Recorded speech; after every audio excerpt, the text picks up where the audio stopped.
mana sayang? Resign dong, biar ke atas. Itu biar nggak sekolah ke atas. Assalamualaikum Ibu. Waalaikumsalam warahmatullahi wabarakatuh. Mana udah sana Mas? Sini aja dulu. Pulang lah ya.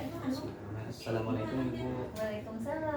Ibu, saya izin melakukan observasi seperti ini. Nah, sebelumnya perkenalkan nama saya Ali Syoki, mahasiswa dari Unika yang ingin melakukan observasi mengenai berkaitan gangguan mood anak-anak yang ada di sekolah Madrasah Aliyah itu SMA lah ya. Baik, sebelumnya saya dengan Ibu siapa? Saria. Ya, saya Ibu Nabila. Ibu Nabila. Sebagai guru BK.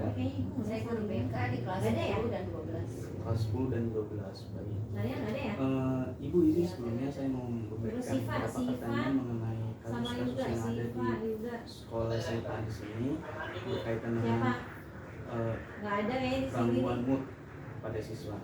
Sebelumnya Nggak ada ya? Juga. siswa yang mengalami gangguan mood itu Nggak ada. seperti apa ya penyebabnya? Sifat mana sayang? Mana nak? Biasanya Mana sifat? siswa yang kalau yang gangguan mood itu penyebabnya keterpaksaan dalam memilih Mana sih? Dalam memilih sekolah. gitu. Biasanya dia menginginkan di tempat apa, tetapi orang tuanya menempatinya di Lagi coba. Nah itu dia biasanya apa namanya moodnya itu Oke, jadi berubah-ubah Berubah-ubah saat belajar. saat belajar gitu. Kadang dia semangat, ada teman-temannya membuat dia semoga semangat. kita sehat selalu. Kadang juga ketika temannya semuanya udah mau hadir. tidak menyemangatinya, berubah lagi moodnya menjadi mengingat lagi yang apa namanya penyesalan dia sebelumnya ya. Itu tadi saya bilang memilih sekolah. Dalam memilih sekolah ya Bu ya. Berarti anak ini gangguan moodnya ketika belajar pada saat mengerjakan tugas atau saat pembelajaran. Saat pembelajaran. Tetapi tugas itu tetap dikerjakan. Pemicunya kira-kira apa Mas ya? Faktor eksternal atau internal dari keluarga atau Biasanya internal ya Bu ya, dari keluarga mungkin ada intervensi. Baik. Kalau seperti itu kasus yang ditangani Ibu Ila ini kasus anak seperti ini itu penanganannya seperti apa ya? Ya, biasanya kita lakukan konseling individu. Kita panggil anaknya kalau mereka, kita ajak dia bicara. Biasanya kan anak-anak kayak gini cenderung lebih introvert ya, gitu tertutup untuk mengemukakan isi hatinya. Ya, kita pakai trik biasanya kalau saya ngajak bicaranya santai sambil makan. Terus biar dia mau berluakan. Iya Pak jadi. Setelah itu baru biasanya dia bicara tuh setelah kita sama santai ngobrolnya awalnya keseharian dulu, habis itu lama-lama dia akan membuka sedikit permasalahannya gitu. Nanti setelah dia menceritakan permasalahannya baru kita kasih solusi yang udah pasti kita kasih motivasi, kita kasih support dia bahwa dia di tempat yang sekarang juga bisa lebih maju dari yang tempat sebelumnya dia inginkan gitu. Biasanya seperti itu. Lalu biasanya kita pantau terus perkembangannya, kita evaluasi bagaimana kelanjutannya, apakah masih kemudian atau dia sudah bersemangat terus untuk bersekolah karena sudah termotivasi. Biasanya seperti itu sih. Biasanya nanti setelah kita sudah selesai evaluasi, anak itu sudah 3 kali konseling individu, biasanya dia sudah bisa konseling mandiri ya. Jadi dia sudah tahu ketika dia seperti ini dia harus apa. Berarti kalau ada perubahan pada setiap anak itu tidak konseling itu berarti berhasil kalau ketika anak itu jadi perubahan, udah semangat lagi belajarnya, beraktivitasnya seperti normal seperti biasa. Tapi ketika misalkan konseling gula itu tidak berhasil, dalam arti anak ini tidak ada perubahan dalam melakukan konseling ibu, itu apa yang dilakukan oleh? Ya biasanya saya kerja sama orang tua ya, melibatkan orang tua untuk bisa support anak juga di rumah gitu. Terus kita libatkan teman-temannya dia juga, untuk bermainnya ya. teman-teman sekelasnya untuk bantu support dia agar dia lebih semangat lagi belajar. Baik. Ini berkaitan dengan gangguan mood dan kemungkinan ketika mood itu sedang terjadi, pasti ada ketidaknormalan aktivitas yang berupa pola tidur atau pola makannya.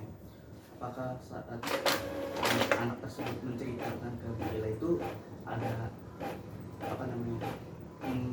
menceritakan pola tidurnya atau pola makannya yang kurang normal atau tidak teratur sehingga jadi mood itu muncul atau terjadi? Iya, dia biasanya sih punya pola tidurnya cenderung lebih malam ya tidurnya. Terus cenderung malas belajar, dia fokus sama gadgetnya ya, sudah tidak memikirkan pendidikan kayak gitu biasanya kalau udah di rumah gitu ya, karena berangkat ke sekolah dengan keterpaksaan kan biasanya gitu. Kalau makan otomatis terganggu ya, biasanya kalau anak dengan gangguan banyak pikiran seperti itu ya, makannya itu nanti biasanya ya nunggu dia emang butuh banget kalau makan, jadi nggak bisa tepat waktu biasanya sih. Jadi ketika tidak ada pola makan pun berpengaruh pada moodnya. Baik, kalau seandainya anak itu kalau Ila aku ngobrol itu tadi ada ya? Apa hambatannya ketika berkonseling anak itu? Apakah ada anak-anak ini malu kah sebelum menceritakan atau ada sedikit yang tidak percaya? Karena kan awal anak itu masuk ke ruangan BK itu kan ada perasaan-perasaan yang tidak baik gitu. Iya, pastilah kalau anak-anak yang cenderung kan biasanya introvert ya, kita susah banget untuk buat dia cerita, mau ceritain keluh kesahnya apa gitu. Ya caranya ya itu kita bawa santai dulu suasana gitu, kita bikin dia percaya dulu sama kita gitu, bikin dia percaya bahwa segala informasi yang dia sampaikan akan kita jaga rahasianya. Kita bikin dia nyaman dulu di ruangan itu gitu, gimana caranya, habis itu baru biasanya dia baru mau ngungkapin. Kalau kasus kemudian di sekolah SMA ini ada yang lebih kan itu termasuk mungkin standar tidak terlalu parah, mungkin ada yang lebih parah gitu dari sampai ke mungkin ke gangguan lainnya.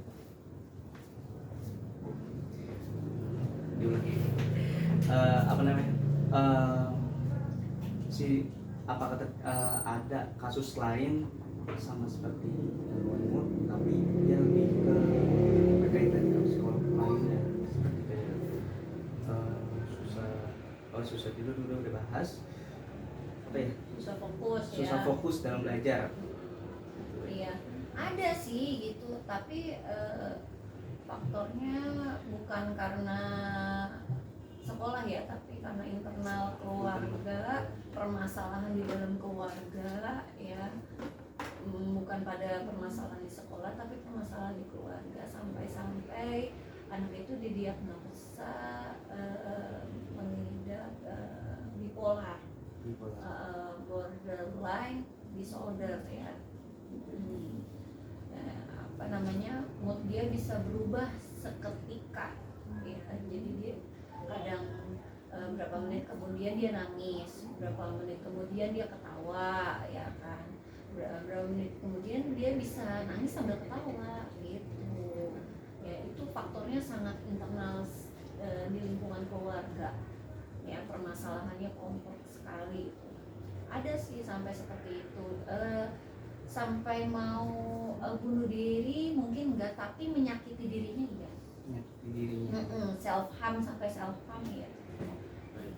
Kalau seperti itu apa yang nantinya ibu lakukan untuk pencegahan atau upaya untuk antisipasi anak ini tidak berbuat seperti itu? Iya. Kalau anak yang sudah didiagnosa seperti itu biasanya kita sudah bawa dia ke psikiater ya. Ya, sebelum didiagnosa memang pengalaman saya, anak itu datang dulu ke ruang BK dengan segala keluh kesahnya. Dia bercerita, biasanya kalau moodnya lagi kambuh itu dia bisa mengungkapkan semua isi hatinya dengan cepat. Jadi dia berbicaranya lebih cepat dari normalnya. Ya, dia datang lalu kita diagnosa dulu, sudah kita kasih konseling atau apa, tidak ada perubahan, dia masih seperti itu, pikirannya masih penuh menurut dia. Waktu itu sih saya bawa dia ke puskesmas untuk ditangani dokter di puskesmas. Habis itu dokter puskesmas melakukan diagnosa dan menyarankan untuk membawanya ke psikiater karena didiagnosa anak ini mengidap bipolar. Tuh, akhirnya di psikiater dibantu oleh psikiater dengan obat-obat penenang. Dan sampai sekarang anak ini masih dalam bantuan psikiater, tapi lumayan sudah mandiri. Jadi dia sudah bisa menangani dirinya sendiri. Gitu. Ketika dia berusaha ingin seperti itu, dia langsung apa yang harus dia lakukan dia sudah tahu. Gitu. Sudah menyadarkan. Sebelumnya kan dia masih ketergantungan oleh guru BK ya. Gitu. Jadi setiap dia mengalami seperti itu, dia langsung telepon atau chat gitu, berbicara, meluapkan isi hatinya. Biasanya seperti itu, ke ruang BK nggak mau belajar, maunya tiduran aja. Biasanya kita biarkan dia, nggak apa-apa, biar mentalnya tenang dulu. Kondisi Kondisi mentalnya biar tenang dulu. Nanti kalau dia udah siap belajar lagi, kita persilahkan dia untuk masuk ke dalam kelas. Anaknya seperti itu ya Bu ya. Kira-kira kalau misalkan ada faktor lain ya selain